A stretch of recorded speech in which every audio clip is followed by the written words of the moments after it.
নমস্কার।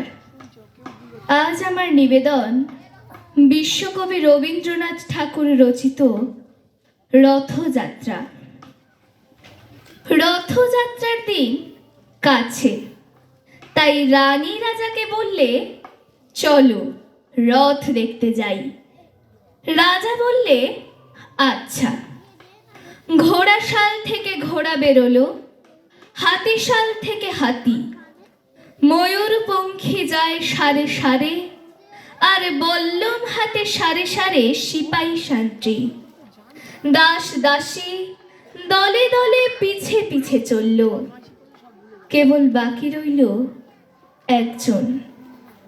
রাজবাড়ির ঝাঁটার কাঠি কুড়িয়ে আনা তার কাজ।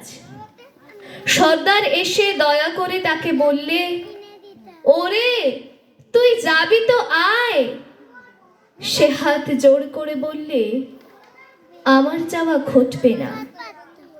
রাজার কানে কথা উঠল, সবাই সঙ্গে যায়, কেবল সেই দুঃখীটা যায় না। রাজা দয়া করে মন্ত্রীকে বললে, ওকেও ডেকে নিও। রাস্তার ধারে তার বাড়ি। হাতি যখন সেইখানে পৌঁছলো, মন্ত্রী তাকে ডেকে বললে, ওরে দুঃখী, ঠাকুর দেখবে চল। সে হাত জোড় করে বললে, কত চলবো? ঠাকুরের দুয়ার পর্যন্ত পৌঁছই এমন সাধ্য কি আমার আছে? মন্ত্রী বললে, ভয় কি রে তোর, রাজার সঙ্গে চলবি? সে বললে, সর্বনাশ, রাজার পথ কি আমার পথ? মন্ত্রী বললে, তবে তোর উপায়? তোর ভাগ্যে কি রথযাত্রা দেখা ঘটবে না? সে বললে, ঘটবে বই কি, ঠাকুর তো রথে করেই আমার দুয়ারে আসেন।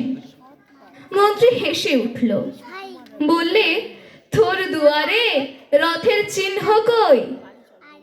দুঃখী বললে, তার রথের চিহ্ন পড়ে না। মন্ত্রী বললে, কেন বলতো? দুঃখী বললে, তিনি যে আসেন পুষ্পক রথে। মন্ত্রী বললে, কই রে সেই রথ?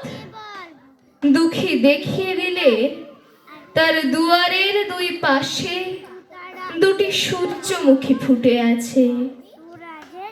নমস্কার।